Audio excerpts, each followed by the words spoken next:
A very good morning, my dear beautiful students. On behalf of Vimla Devi Public School Siliari, I welcome you all.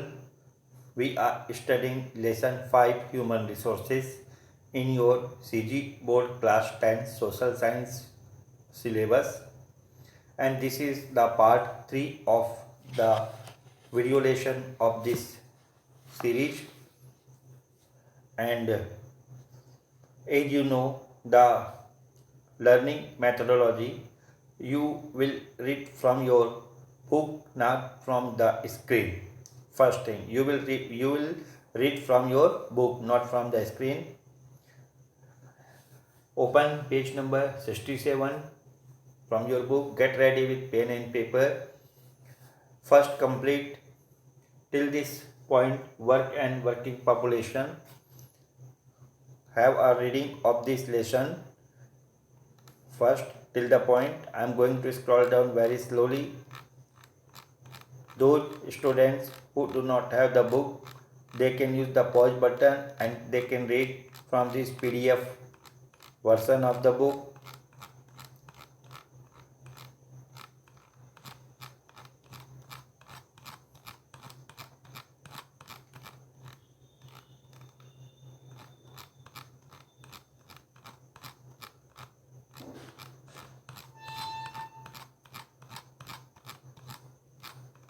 Okay, now I hope everyone is ready. Work and working population. Let's start. Work काम, working population यानी कार्यशील जनसंख्या. It is a very puzzling question as to who should be considered a worker or producer, working person in the census of our country. हमारे देश की जनगणना में किसे श्रमिक या उत्पादक काम करने वाला माने, ये बहुत उलझाने वाले सवाल हैं. Most people do not have regular work and the nature of their work keeps changing. ज़्यादातर लोगों के पास कोई नियमित काम नहीं होता है, उनके काम का स्वरूप बदलते रहता है. Sometimes people have gainful employment and at the other times they remain idle. लोगों के पास कभी रोजगार होता है और वे कभी खाली बैठे रहते हैं. Given this situation, in which category should they be included? ऐसे में उन्हें किस श्रेणी में गिना जाए? There can be no precise solution of this puzzle, but the Census Commission uses a functional definition for this purpose.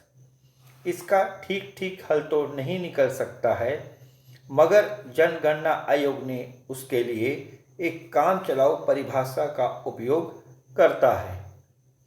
According to the 2011 census, work had been defined as participation in economically productive activities. 2011 की जनगणना के मुताबिक काम को आर्थिक रूप से उत्पादक गतिविधियों में भागीदारी के साथ जोड़कर देखा गया है.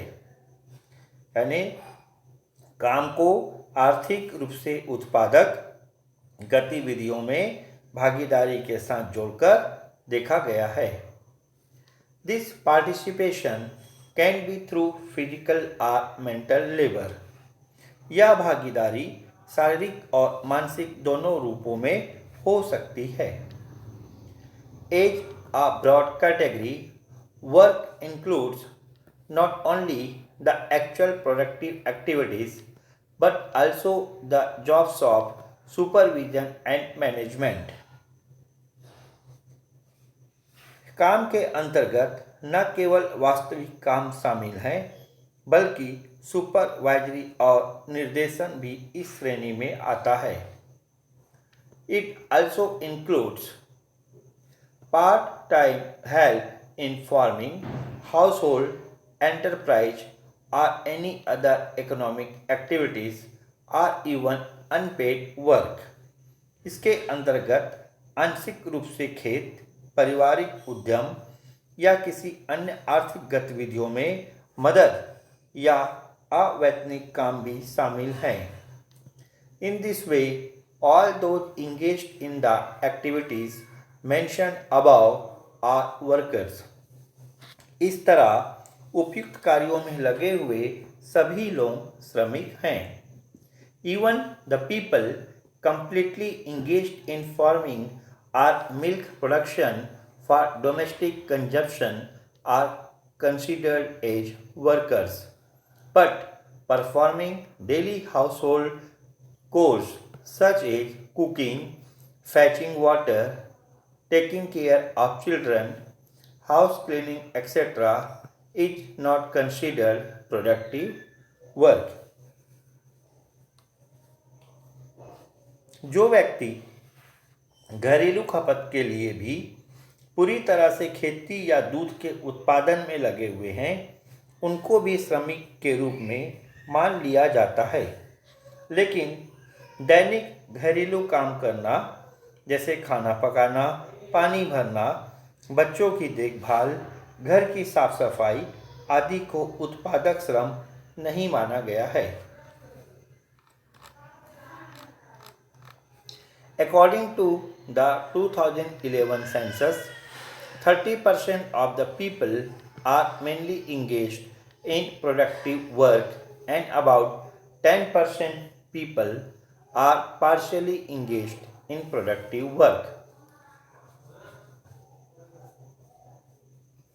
2011 की जनगणना के अनुसार देश के 30% लोग मुख्य रूप से उत्पादक काम में लगे हैं और लगभग 10% लोग आंशिक रूप से उत्पादक कार्य करते हैं.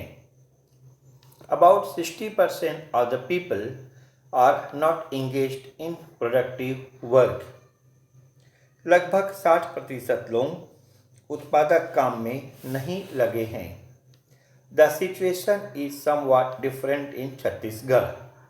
छत्तीसगढ़ में थोड़ा फर्क है. Here 32% people are mainly engaged in productive work while about 60% people are partially perform productive work. यहाँ 32% लोग मुख्य रूप से उत्पादक काम में लगे हैं और लगभग 16% लोग आंशिक रूप से उत्पादक कार्य करते हैं.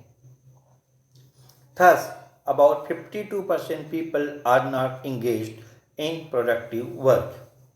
लगभग 52% लोग उत्पादक काम में नहीं लगे हैं. नेक्स्ट पॉइंट, लिटरेसी यानी साक्षरता. According to the 2011 census, the literacy rate of our country was 74.04%. That is to say 3 out of every 4 persons were educated. 2011 की जनगणना के अनुसार हमारे देश की साक्षरता दर 74.04% थी, अर्थात हर 4 में से 3 व्यक्ति पढ़े लिखे थे.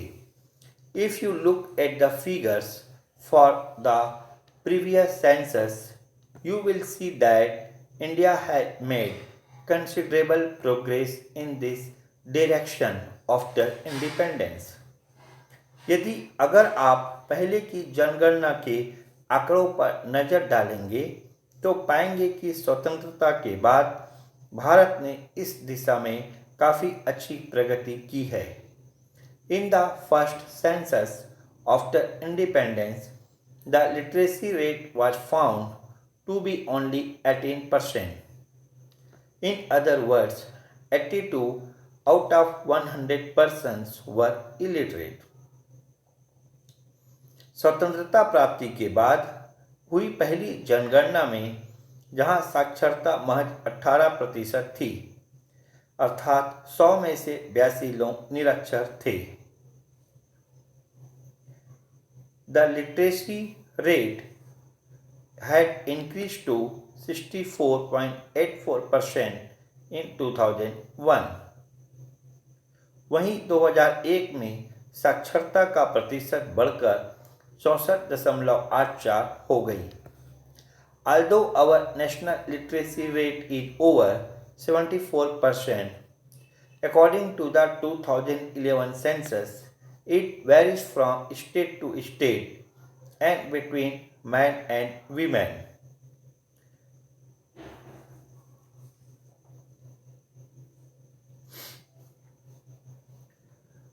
अब हालांकि जैसे कि मैंने कहा कि 2011 की जनगणना के अनुसार हमारी साक्षरता दर 74% से ऊपर हो गई, पर इसमें स्थान और लिंग के हिसाब से भिन्नता पाई जाती है.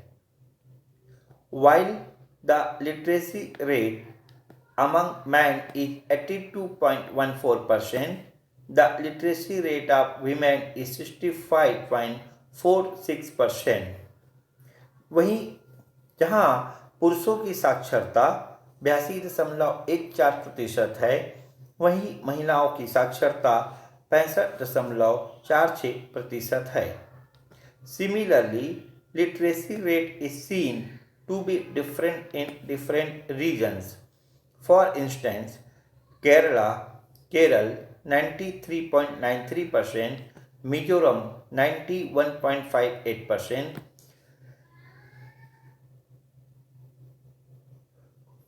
Tripura 87.75% are states with a literacy rate higher than the national average, while Bihar 63.82%, Rajasthan 67.06%, Jharkhand 67.65%, and others are states where the literacy rate is much below the national average.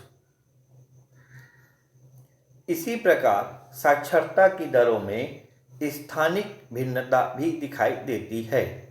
जैसे कि एक तरफ जहां केरल 93.93%, मिजोरम 91.58%, त्रिपुरा 87.75% राष्ट्रीय औसत से उच्च साक्षरता दर वाले राज्य हैं, वहीं बिहार 63.82%, राजस्थान 67.06%, झारखंड 67.65% आदि ऐसे राज्य हैं जिनकी साक्षरता दर राष्ट्रीय औसत से काफ़ी कम है. नाउ क्वेश्चंस फॉर यू, आपके लिए प्रश्न है. Question 1 in this section, what is the literacy rate of Chhattisgarh? Find out about the literacy situation in your district and discuss its impact on the development of your district. यहाँ पे पूछ रहा है कि छत्तीसगढ़ की साक्षरता कितनी है और आप अपने ज़िले की साक्षरता की स्थिति का पता करें और चर्चा करें कि इसका आपके ज़िले के विकास में के साथ क्या संबंध है. Second question in this section, is the literacy rate for women the same in all the districts of Chhattisgarh, and if it is not, then what may be the reasons for it? क्या छत्तीसगढ़ के सभी जिलों में महिलाओं की साक्षरता दर समान है?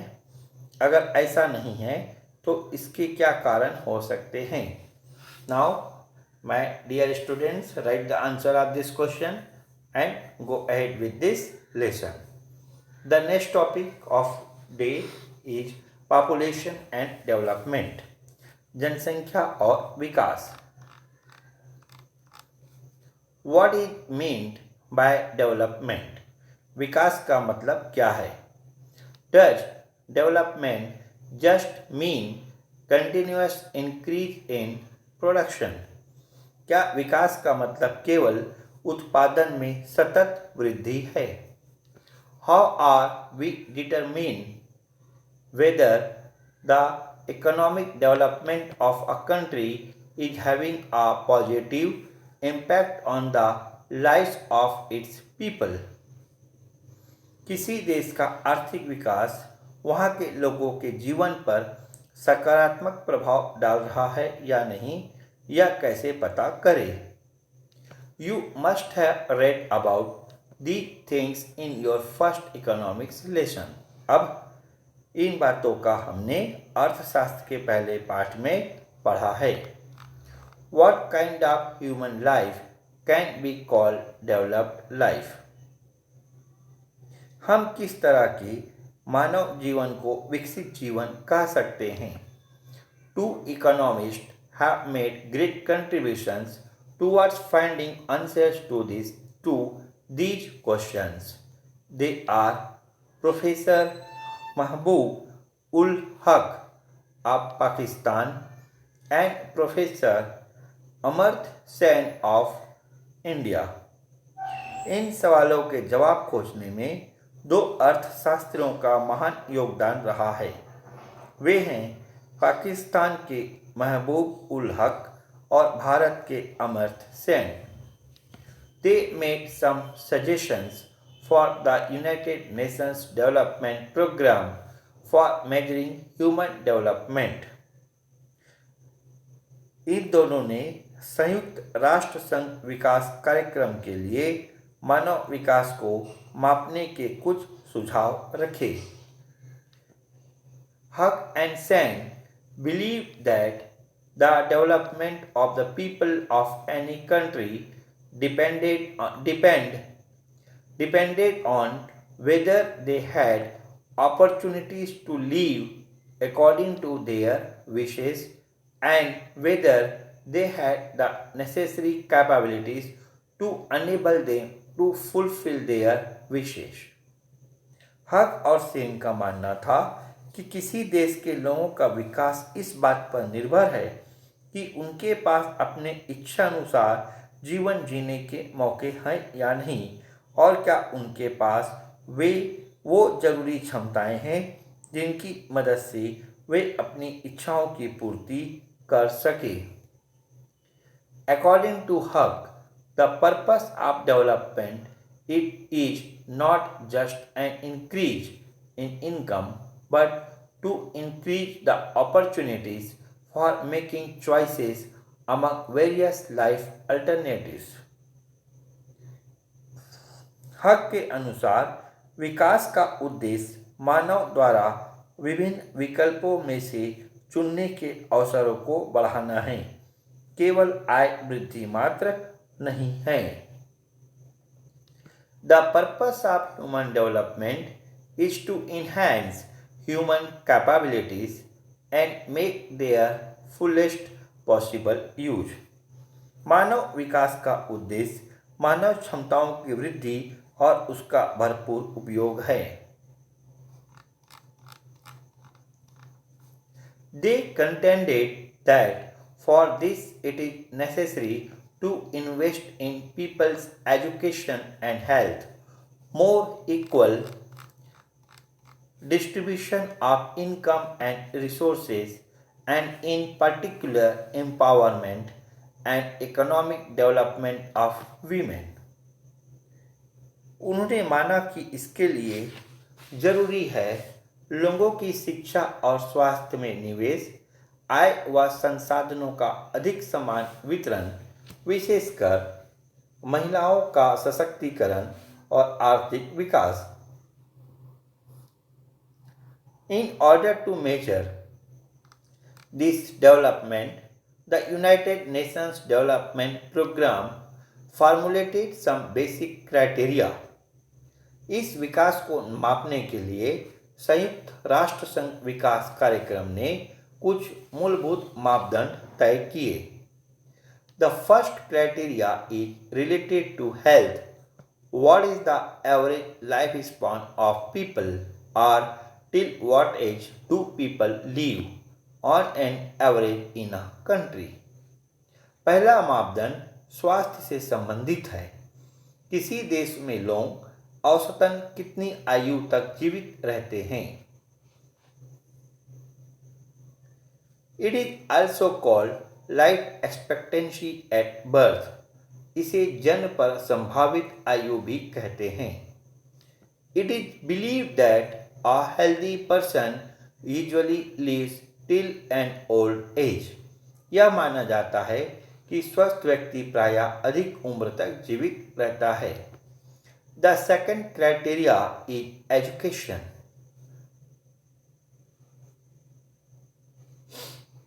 दूसरा मापदंड है शिक्षा।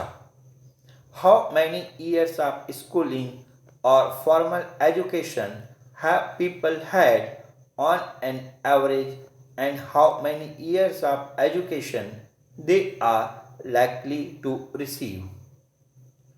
लोग औसतन कितने वर्ष पाठशाला में गुजारे हैं और उनकी कितने वर्ष तक शिक्षा प्राप्त करने की संभावना है।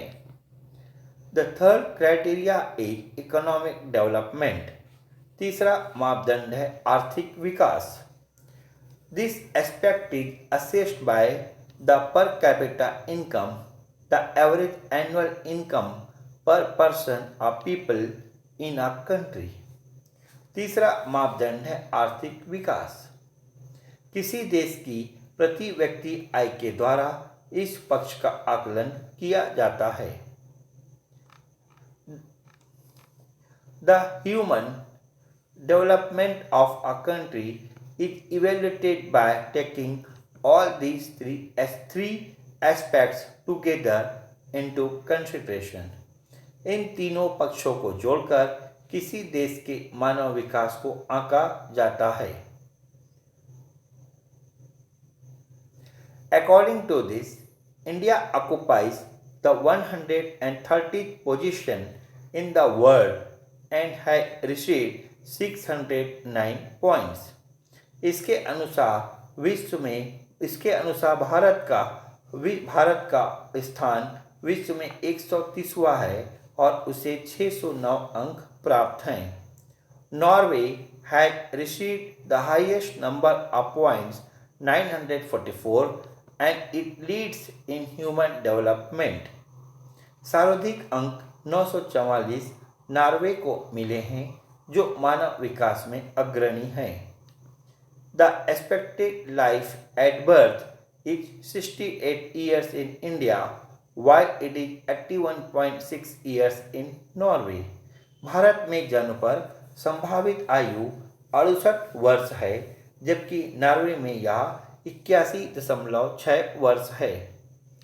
An adult person in India has had 5.4 years of schooling on an average, while the corresponding figure for Norway is 12.6 years of education.